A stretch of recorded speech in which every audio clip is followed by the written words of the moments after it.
শুরুতেই জানিয়ে দিব আজকের গুরুত্বপূর্ণ সংবাদ বাংলা সংবাদ। জুলাই শহীদ স্মৃতি ফাউন্ডেশনে ১০০ কোটি টাকা দিল সরকার। জানাবো আওয়ামী লীগ যা ইচ্ছে তাই করেছে, দেশটা মগের মুলুক হয়ে গেছিল বললেন বিএনপির এক নেতা। সারা দেশে নির্বাহী ম্যাজিস্ট্রেটের দায়িত্ব পেল সেনাবাহিনী। এবার জানাবো জাতিসংঘের তথ্যানুসন্ধান দলের কাজ শুরু হয়েছে বলে জানিয়েছেন সংস্থাটি। এবং সর্বশেষ জানাবো শেখ হাসিনার বিরুদ্ধে আরও 4টি হত্যা মামলা। এতক্ষণ শুনছিলেন সংবাদ শিরোনাম, এখন থাকছে বিস্তারিত। প্রিয় দর্শক, নিউজটি ভালো লাগলে চ্যানেলটি অবশ্যই সাবস্ক্রাইব করে সঙ্গে থাকুন এবং এই ভিডিও সম্পর্কে আপনার মূল্যবান মতামতটি কমেন্ট বক্সে জানিয়ে দিন। ধন্যবাদ। জুলাই শহীদ স্মৃতি ফাউন্ডেশনে ১০০ কোটি টাকার ফান্ড প্রধান উপদেষ্টা ত্রাণ ও কল্যাণ তহবিল থেকে ফাউন্ডেশনে অনুদান হিসেবে দেওয়া হয়েছে। চলতি সপ্তাহে শুরু হবে জুলাই শহীদ স্মৃতি ফাউন্ডেশনের জরুরি আর্থিক সহায়তা কার্যক্রম। আজ মঙ্গলবার তথ্য ও সম্প্রচার উপদেষ্টা নাহিদ ইসলাম এ তথ্য জানিয়েছেন। দেশীয় ও প্রবাসী সবাই এখানে ডোনেশন দেবেন বলে আশা ব্যক্ত করেন তথ্য উপদেষ্টা। তিনি বলেন, আগামীকাল বুধবার উপদেষ্টা পরিষদের বৈঠকের পর জানা যাবে শহীদ পরিবারের ভাতা কত হবে। মঙ্গলবার রাষ্ট্রীয় অতিথি ভবন যমুনায় প্রধান উপদেষ্টা ডক্টর মোহাম্মদ ইউনূস ১০০ কোটি টাকার চেক জুলাই শহীদ স্মৃতি ফাউন্ডেশনের সম্পাদক, আন্দোলনে নিহত মীর মুগ্ধর যমজ ভাই মীর মাহবুবুর রহমান স্নিগ্ধর হাতে তুলে দেন। স্বাস্থ্য মন্ত্রণালয়ের তথ্য অনুযায়ী ছাত্র জনতার অভ্যুত্থানে প্রায় শহীদ হয়েছেন ৮০০ জন এবং ২০,০০০-এরও বেশি আহত হওয়ার তথ্য পাওয়া গেছে। এর মধ্যে ৭০০ পরিবারের সঙ্গে যোগাযোগ করা সম্ভব হয়েছে। সব পরিবারের সঙ্গে যোগাযোগ শেষ হলে স্মরণ সভা করা হবে। গত ১২ সেপ্টেম্বর ডক্টর মোহাম্মদ ইউনূসকে সভাপতি এবং মীর মুগ্ধর যমজ ভাই মীর মাহবুবুর রহমান স্নিগ্ধকে সেক্রেটারি করে ৭ সদস্যের জুলাই শহীদ স্মৃতি ফাউন্ডেশন গঠন করা হয়। বিএনপি জাতীয় নির্বাহী কমিটির শিশু বিষয়ক সম্পাদক সাবেক সংসদ আবুল কালাম আজাদ সিদ্দিকী বলেছেন, গত ১৭ বছর আওয়ামী লীগের নেতাকর্মীরা বিএনপি নেতাকর্মীদের ধরিয়ে দিয়েছে, আবার আওয়ামী লীগের নেতারাই টাকা খাইয়ে ছাড়ানোর ব্যবস্থা করেছে। এজন্য গত ১৭ বছর বিএনপি নেতাকর্মীরা বাড়িতে থাকতে পারত না, নির্বাচনে ভোট চাইতে পারত না। এ দেশটা মগের মুলুক হয়ে গেছিল। আওয়ামী লীগ যা ইচ্ছা তাই করেছে। বিএনপি নেতাকর্মীরা ঘর ছাড়া, বাড়ি ছাড়া, দেশ ছাড়াও হয়েছিল। আওয়ামী লীগ আমাদের নেত্রী বেগম খালেদা জিয়ার নামে মিথ্যা মামলা দিয়ে জেলে রেখেছিলেন যাতে নির্বাচন করতে না পারে। ১৫ সেপ্টেম্বর আন্তর্জাতিক গণতন্ত্র দিবস উপলক্ষে সোমবার সন্ধ্যায় রাজনীতির উপজেলার ভাতগ্রাম ইউনিয়ন বিএনপির উদ্যোগে ইউপি কার্যালয় মাঠে আয়োজিত সমাবেশে প্রধান অতিথির বক্তৃতায় তিনি এসব কথা বলেন। ভাতগ্রাম ইউনিয়ন বিএনপির সভাপতি বজলুর রহমান বাদলের সভাপতিত্বে বক্তৃতা করেন উপজেলা বিএনপির ভারপ্রাপ্ত সভাপতি অ্যাডভোকেট আব্দুল রৌফ, সাধারণ সম্পাদক সালাউদ্দিন আরিফ, বিএনপির নেতা আব্দুল কাদের শিকদার, কেন্দ্রীয় ছাত্রদলের সাবেক সংসদ সদস্য রফিকুল ইসলাম, উপজেলা বিএনপি সাংগঠনিক সম্পাদক ডিএম শফিকুল ইসলাম ফরিদ, ভাতগ্রাম ইউনিয়ন বিএনপির সাধারণ সম্পাদক আব্দুল আলিম, সিঙ্গাপুর শাখা বিএনপির সাংগঠনিক সম্পাদক লাবলুর রহমান লাবলু মৃধা, উপজেলা বিএনপির সদস্য সোহাগ মিয়া প্রমুখ। সারা দেশে আগামী ২ মাস নির্বাহী ম্যাজিস্ট্রেটের দায়িত্ব পালন করবেন সেনাবাহিনীর কর্মকর্তারা। মঙ্গলবার জনপ্রশাসন মন্ত্রণালয় থেকে এক প্রজ্ঞাপনে এ তথ্য জানানো হয়েছে। তবে মেট্রোপলিটন এলাকায় এই দায়িত্ব পালন প্রযোজ্য হবে না বলে প্রজ্ঞাপনে উল্লেখ করা রয়েছে।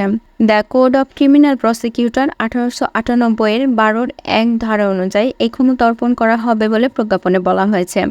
নিয়োগের শর্তে বলা হয়েছে, ফৌজদারি কার্যবিধির ১৮৯৮-এর ১৭-১ ধারা মোতাবেক ক্ষমতাপ্রাপ্ত এক্সিকিউটিভ ম্যাজিস্ট্রেটগণ সংশ্লিষ্ট জেলা ম্যাজিস্ট্রেটের তত্ত্বাবধানে দায়িত্ব পালন করবেন। জনস্বার্থে জারিকৃত এই আদেশ অবিলম্বে কার্যকর হবে প্রজ্ঞাপনে উল্লেখ রয়েছে। বৈষম্য বিরোধী ছাত্র আন্দোলনের ডাকা মার্চ টু ঢাকা কর্মসূচির দিনে গত ৫ আগস্ট প্রধানমন্ত্রীর পদ থেকে পদত্যাগ করে দেশ ছাড়েন শেখ হাসিনা। ওই দিনই বিলুপ্ত হয় মন্ত্রিসভা। পরদিন ৬ আগস্ট দ্বাদশ জাতীয় সংসদ ভেঙে দেন রাষ্ট্রপতি।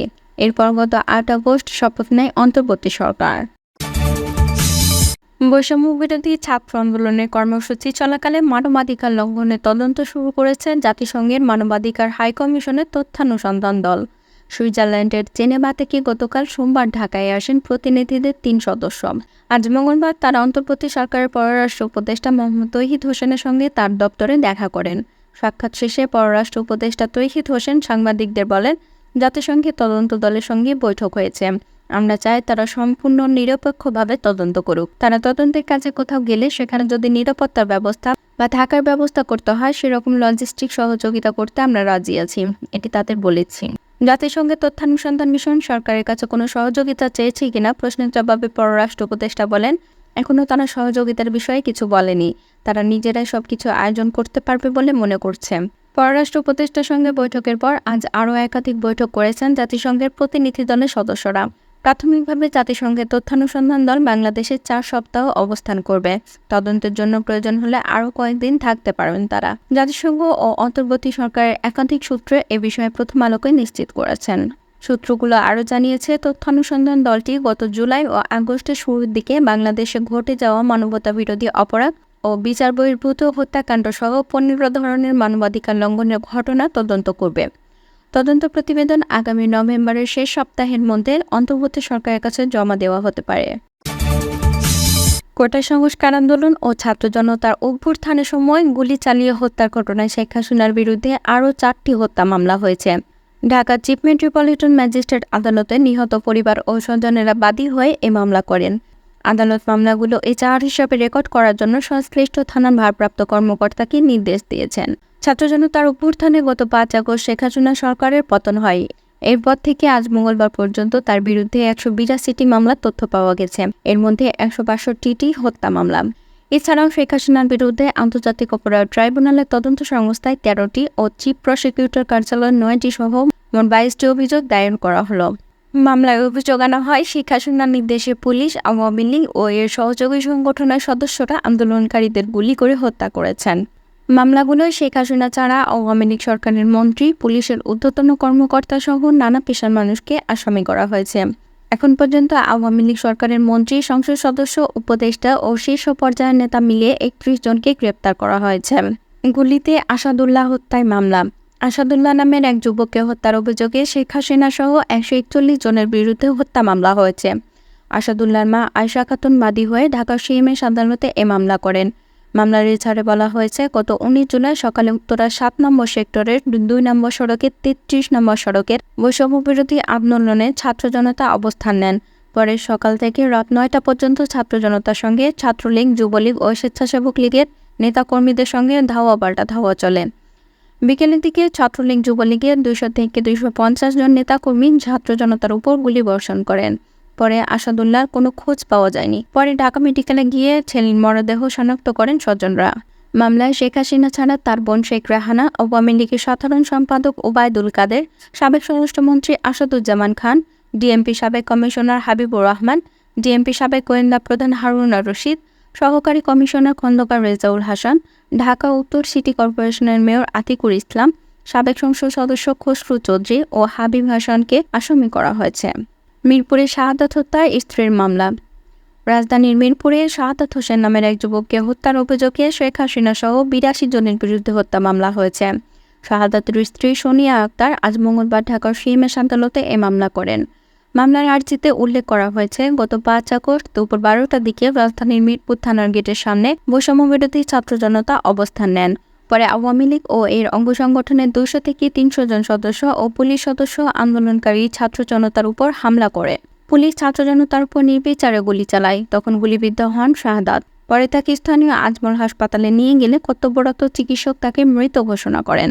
মামলায় শেখ হাসিনা ছাড়া শেখ রেহানা, অবসরপ্রাপ্ত বিচারপতি শামসুদ্দিন চৌধুরী মানিক, তথ্য ও যোগাযোগ প্রযুক্তি প্রতিমন্ত্রী জুনায়েদ আহমেদ পালক, সাবেক পররাষ্ট্রমন্ত্রী হাসান মাহমুদ, সাবেক খাদ্যমন্ত্রী কামরুল ইসলাম, সাবেক বস্ত্র ও পাট মন্ত্রী জাহাঙ্গীর কবির নানক, সাবেক সংসদ সদস্য মোহাম্মদ এ আরাফাত, আওয়ামী লীগের যুগ্ম সম্পাদক মাহবুবুল আলম হানিফ ও বাহাউদ্দিন নাসিম, সাবেক আইজিপি হাসান মাহমুদ খন্দকার, সাবেক সংসদ সদস্য ফেরদৌস আহমেদ ও ইলিয়াস মোল্লাকে আসামি করা হয়েছে।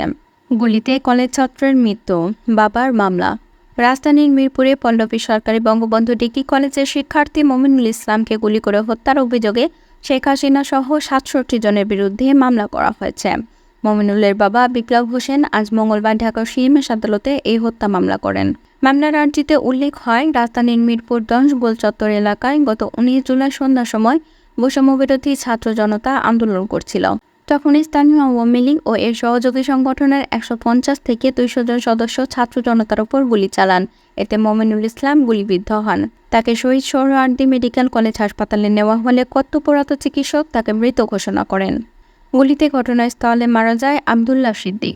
রাজধানী ধানমন্ডিতে হাবিবুল্লাহ বাহার কলেজের শিক্ষার্থী আব্দুল্লাহ সিদ্দিককে হত্যায় শেখ হাসিনা সহ ২৪ জনের বিরুদ্ধে হত্যা মামলা হয়েছে। আব্দুল্লাহ সিদ্দিকের আত্মীয় ফাইয়াজ আহমেদ ঢাকা সিএমএস আদালতে আজ মঙ্গলবার এ মামলা করেন। মামলার আর্জিতে উল্লেখ করা হয়, গত ৪ আগস্ট বিকেলে ধানমন্ডির চিকাতলায় বৈষম্যবিরোধী ছাত্র জনতার আন্দোলনে অংশ নেন শিক্ষার্থী আব্দুল্লাহ সিদ্দিক। এক পর্যায়ে আওয়ামী লীগের দলীয় কার্যালয় থেকে তাদের লক্ষ্য করে গুলি ছোড়া হয়। এতে গুলিবিদ্ধ হয়ে ঘটনাস্থলে আব্দুল্লাহ সিদ্দিক মারা যায়। মামলায় শেখ হাসিনা ছাড়া ওবায়দুল কাদের, আসাদুজ্জামান খান, জাহাঙ্গীর কবির নানক, সাবেক আইজিপি চৌধুরী আবদুল্লাহ আল মামুন ও র্যাবের সাবেক মহাপরিচালক হারুন রশিদকে আসামি করা হয়েছে।